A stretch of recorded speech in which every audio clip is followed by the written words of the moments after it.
అబ్బా, ఎప్పుడని చూస్తున్న వినాయక చవితి రానే వచ్చింది. ఈ సంవత్సరం మనం ఎక్కడికి వెళ్ళాలబ్బా? మనం కడుపు నిండా ఉండ్రాళ్ళు పెట్టేవాళ్ళు ఎక్కడ ఉన్నారో.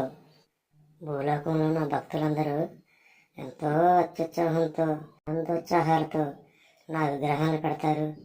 నాకు రోజు నైవేద్యం పెడతారు. నందీశ్వరుడు ఇటే వస్తున్నాడు, సలహా అడుగుదాం. ప్రణామాలు వినాయక. ప్రణామాలు నందీశ్వర. నందీశ్వర, నాకు ఒక సలహా చెప్పాలి. ఏమిటి స్వామి? భూలోకములకు వినాయక చవితి పర్వదినం కోసం వెళదామనుకుంటున్నాను. ఎక్కడికి వెళితే నాకు అంతా శుభప్రదంగా జరుగుతుందో చెప్పవయ్యా. స్వామి నన్ను అడుగుతున్నాడు. ఇదేంటి, నందీశ్వరుడు చెప్పకుండానే వెళుతున్నాడు? ఉండ్రాళ్ళు, గొగ్గిళ్ళు, ఎలక్కాయలు, పళ్ళు, ఫలాలు, బూరెలు, గారెలు ఎన్నో పెడతారు. కానీ బాగా పెట్టేది ఎక్కడో తెలుసుకొని అక్కడికి